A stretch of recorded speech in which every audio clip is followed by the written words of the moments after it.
আসসালামু আলাইকুম ওয়া রাহমাতুল্লাহি ওয়া বারাকাতুহু। প্রিয় শিক্ষার্থী বন্ধুগণ, আমরা বিগত ক্লাসে সূরা বাকারার প্রথম 3টি আয়াতের শব্দের অর্থ এবং অনুবাদ সম্পর্কে পড়েছি। আজকে ইনশাআল্লাহ চতুর্থ আয়াত থেকে আমরা সামনের দিকে অগ্রসর হওয়ার চেষ্টা করব। আমরা যদি একটু পিছনে তাকাই তাহলে আমরা মনে করতে পারবো যে বিগত ক্লাসে আমরা মুত্তাকিনদের পরিচয়, তাদের 3টা বৈশিষ্ট্যের কথা আলোচনা করেছিলাম। আল্লাযীনা ইউমিনুনা বিল গায়ব ওয়া ইউকিমুনাস সালাহ ওয়া মিম্মা রাযাকনাহুম ইউনফিকুন। যারা অদৃশ্য বিষয়ের প্রতি বিশ্বাস রাখে, নামাজ কায়েম করে এবং আল্লাহ রাব্বুল আলামিনের প্রদত্ত রিজিক থেকে তার পথে ব্যয়। তো আজকে সেই মুত্তাকিনদের আরো কিছু বৈশিষ্ট্য এখানে আলোচিত হবে। 4 নম্বর আয়াত শুরু হচ্ছে ওয়াল্লাযীনা ইউমিনুনা বিমা উনজিলা। আমরা একটু শব্দগুলো লক্ষ্য করি। ওয়াও অর্থ এবং, ওয়াও অর্থ এবং, ওয়াও অর্থ এবং, আল্লাযীনা যারা। আলোচনা শুরু হচ্ছিল মুত্তাকি কারা, খোদা ভীরু কারা, তাদের বৈশিষ্ট্য। ওয়াল্লাযীনা এবং যারা, ইউমিনুনা ঈমান রাখে বা বিশ্বাস, যারা বিশ্বাস রাখে। কিসের উপরে বিশ্বাস রাখে?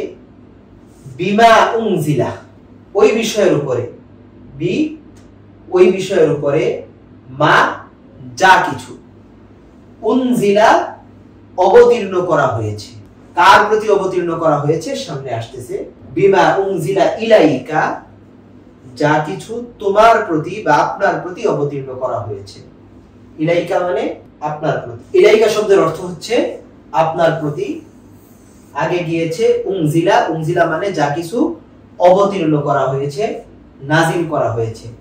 ওয়াও এবং মা যা কিছু, মা অর্থ যা কিছু, উনজিলা অবতীর্ণ করা হয়েছে, মিন ক্বাবলিকা। শব্দটা লক্ষ্য করি, মিন একটা শব্দ, ক্বাবলিকা আরেকটা শব্দ, আপনার পূর্ববর্তী। তাহলে আমরা যদি পুরো আয়াতটাকে খেয়াল করি, আবার উপর থেকে যদি লক্ষ্য করি, ওয়াল্লাযীনা ইউমিনুনা বিমা উনজিলা।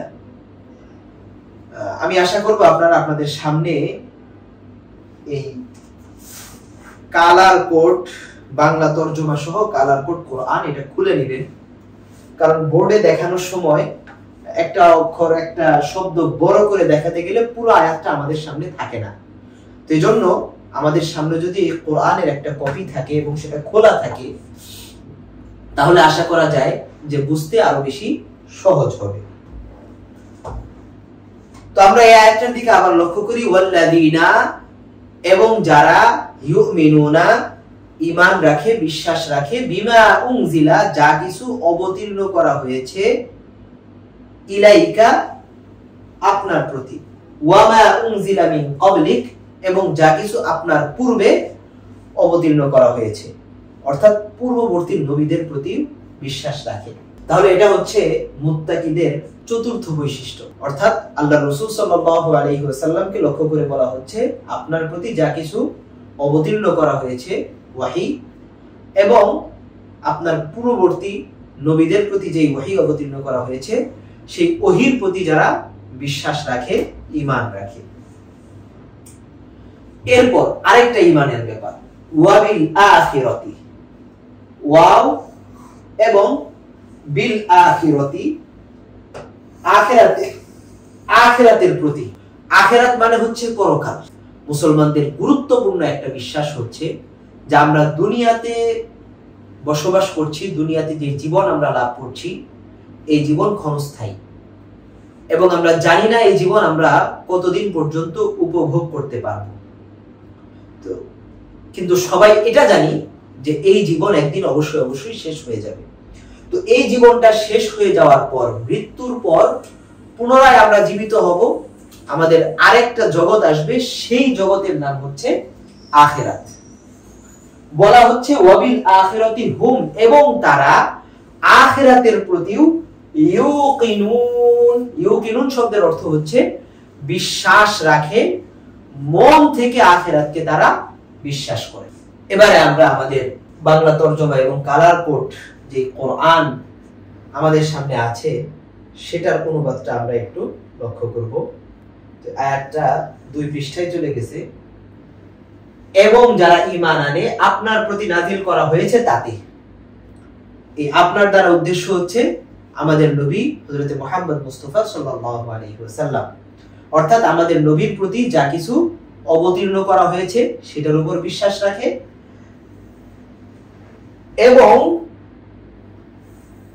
আপনার পূর্বে নাজিল করা হয়েছে তার প্রতি, অর্থাৎ কোরআনে কারীমের পূর্বে তাওরাত, জাবুর, ইনজিল এই কিতাবগুলো আল্লাহ তাআলার মনোনীত নবীদের প্রতি অবতীর্ণ করা হয়েছে। তবে এখানে একটা বিষয় স্পষ্ট করে দেওয়া অত্যন্ত জরুরি, সেটা হচ্ছে যে আল্লাহ রাব্বুল আলামিন সময়ের প্রেক্ষিতে তার হুকুম আহকাম পরিবর্তন করেছেন এবং পিছনের বিধানগুলোকে রহিত করেছেন। এজন্য পবিত্র কোরআনে কারীম যেটা আমাদের সামনে আছে, সর্বশ্রেষ্ঠ এবং সর্বশেষ গ্রন্থ, সর্বশেষ নবী হযরত মুহাম্মদ মুস্তাফা সাল্লাল্লাহু আলাইহি ওয়াসাল্লামের প্রতি অবতীর্ণ এই কোরআন আসার পর পূর্ববর্তী যেই কিতাবগুলো আছে সেই কিতাবের বিধানগুলো রহিত করে দেওয়া হয়েছে। এজন্য আমরা বিশ্বাস করি তাওরাত, জাবুর, ইনজিল এগুলো সত্য, কিন্তু আল্লাহ রাব্বুল আলামিন এগুলোর বিধান, এগুলোর প্রতি আমল করা, এর বিধানের উপরে আমল করা এগুলো আমাদের জন্য আবশ্যক করেনি। এবং কোরআন আসার পরে পূর্বের কিতাবগুলো রহিত হয়ে গেছে, সেগুলোর উপরে আমল করা রহিত হয়ে গেছে। তাহলে বিশ্বাস করব কি? বিশ্বাস করব এটা যে এই কিতাবগুলো আল্লাহ তাআলার পক্ষ থেকে অবতীর্ণ এবং একটা নির্দিষ্ট সময় এবং নির্দিষ্ট জাতি, নির্দিষ্ট অঞ্চলের জন্য এই কিতাবগুলো একটা সময়ে প্রণিধানযোগ্য ছিল এবং সবার জন্য আমলযোগ্য ছিল। তো এবং যারা আপনার পূর্বে অবতীর্ণ করা হয়েছে তার প্রতি বিশ্বাস রাখে আর আখিরাতের প্রতি তারা বিশ্বাস রাখে। তাহলে এখানে আমরা মুত্তাকিদের আরো 2টা বৈশিষ্ট্য পেলাম। প্রথমে 3টা পেয়েছি, এবারে আরো 2টা বৈশিষ্ট্য। একটি হচ্ছে আপনার প্রতি, অর্থাৎ আমাদের নবী হযরত মুহাম্মদ মুস্তাফা সাল্লাল্লাহু আলাইহি ওয়াসাল্লামের প্রতি অবতীর্ণ কিতাবের উপরে ঈমান রাখে, পূর্ববর্তী কিতাবগুলোর উপরে ঈমান রাখে। আরেকটা বৈশিষ্ট্য হচ্ছে আখিরাতের প্রতি তারা বিশ্বাস রাখে। আখিরাতের বিশ্বাস করা এটাও মুত্তাকিদের 5 নম্বর বৈশিষ্ট্য। এরপরে আমরা 5ম আয়াতে চলে যাই। 5ম আয়াতে আল্লাহ রাব্বুল আলামিন আগের কথাটাকে আরো মজবুত করে পেশ করেছে, অর্থাৎ যারা মুত্তাকি এবং যাদের মধ্যে এই 5টা বৈশিষ্ট্য আছে, আল্লাহ রাব্বুল আলামিন যাদেরকে এই সৌভাগ্য দান করেছেন সেই সকল মানুষদেরকে লক্ষ্য করে আল্লাহ তাআলা বলছেন উলাইকা, তারাই। উলাইকা শব্দের অর্থ কি? তারাই আলা হুদান, হিদায়াতের উপরে। আলা শব্দের অর্থ উপরে। মির রাব্বিহিম, তাদের প্রতিপালকের পক্ষ থেকে।